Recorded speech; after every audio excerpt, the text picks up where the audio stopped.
This is Engagement in Media Message. I will be your narrator, Ashton Wright. Let's get started. So the first thing when I was looking at my first media message, the first thing I looked at was a news article from Fox News about how President Trump was at a funeral for George H.W. Bush, and he was treated, quote unquote, illy, or was given the what the article said, the cold shoulder by former President Obama and former Bill Clinton.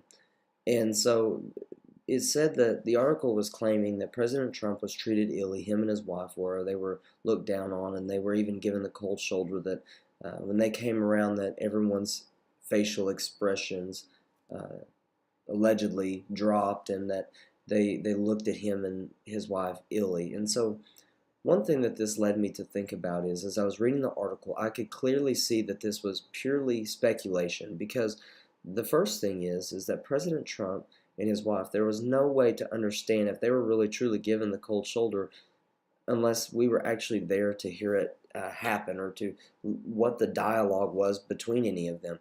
And so it's very interesting that they would claim that just simply by body language when anything could have happened. And so when we look at the news, even a factual website, we can see that even there is a persuasion into opinion rather than facts. And so in media, especially the news, we must use sources that are credible instead of believing everything we see from a specific group of people. And so my idea is that in order to do this, in order to accomplish that people would understand that it is important for us to get facts rather than opinions, we could look at news media outlets that are not as biased, that are more moderate, that don't lean either way. That would be the first step to understanding that that we don't have to listen to one group of people, that we can be diverse and we can understand that there are always two sides to every story. The second thing is I would like to write an extensive article that it just shows the importance of fact checking in politics rather than trusting someone else. A lot of the times we just listen to what other people tell us and we agree to what they say rather than fact checking and making sure that this either happened or there are facts to back up what people are saying. So the second message I noticed was a video by Nike. It was called the Dr. Drain commercial, and it displays athletes who wear Jordan basketball shoes as winners, athletic, and popular. And this was a goal aimed at a group of, I would say, teenagers or kids who are in basketball, and the goal was to get these kids to understand that or to believe that if they wore these specific shoes, then they may be more athletic, they're automatically winners, they're popular. And one way that it shows this is that Blake Griffin actually comes to the kid and asks him to play basketball with him, and the kid plays unbelievable, and he's shooting the ball, and Blake Griffin is getting the ball out of the air and dunking it, and they win together, and it just shows this unrealistic expectations. Just because you buy shoes doesn't necessarily mean that you're going to automatically have the ability. And so one way that I would love to show this is by simply just make a funny video of how just because a person wears shoes doesn't necessarily mean they can play like Michael Jordan. And yes, that sounds like a familiar movie, like Mike. A young boy finds a pair of shoes that allegedly Michael Jordan wore, and all of a sudden he has his moves. And so, but as believable as that is, or as believable as some people make it out to be, there were times in my life where I watched a movie like Mike or commercials, and I thought if I just had these specific shoes, then man, I would have a lot more talent.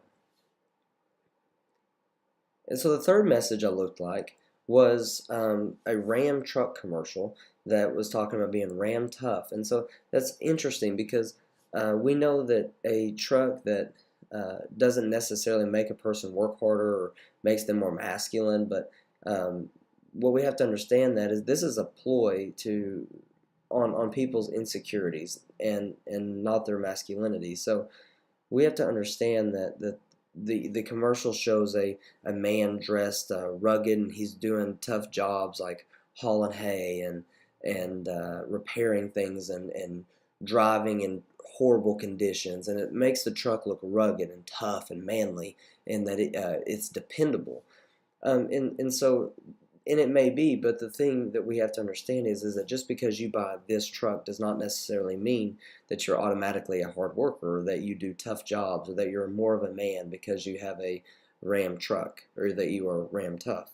And so a way to combat this is, I would love to, the first step is to by finding all the specs in a Ram truck in comparison with the other full-size truck in its class from other brands. So look at Chevy, look at Ford, look at Toyota, look at all these other companies that make a full-size truck, and you will see that there's not a whole lot of difference in necessarily their performance. Now, when you start talking about different style of truck, yes, there's difference, but for people to understand that just because you buy a truck doesn't mean that you will actually use it, and or that you will be able to put it to a job or to a specific use. And that article can be found at the link below. So another message that I viewed was a really funny video commercial, and it was Buck Naked Underwear. And Buck Naked Underwear constantly claims that it is the best feeling underwear, when in fact this would definitely be a tough thing to claim. I mean, there are so many brands out in the world that it would be nearly impossible to know if this underwear is more comfortable than Hanes, or more comfortable than American Eagle, or more comfortable than Fruit of the Loom, or et cetera, et cetera. And so the claim that they make that it's the most comfortable feeling underwear around that you can buy would be unrealistic. So one way that we could show that this isn't necessarily true is by simply just trying it myself. That try different brands of underwear, which sounds funny, but test them and see by wearing them, how do they feel, the comfort, the fit necessarily. What are the things that I notice about these that are different than others? And one thing I think I would find is that they're not even different at all. That it just depends on the person. And so I think this would help people stop spending high amounts of money on underwear for no reason. We see this a lot in our culture, that just because somebody claims to be the best, then we automatically support it. We'll spend ridiculous amounts of money to have it, even there's no factual information. It's just great marketing. So the last message that I saw was a Big 12 Champion for Life message. And this message was simply, it attempts to show that if you go to this said school, you will become a champion for life. And the only issue I have is that a person can be successful regardless of where they attend school. So just because I don't have anything against necessarily this school, but I'm against the idea that only the Big 12 schools in the NCAA are able to make champions. A champion is made from hard work and perseverance, regardless of the college they choose.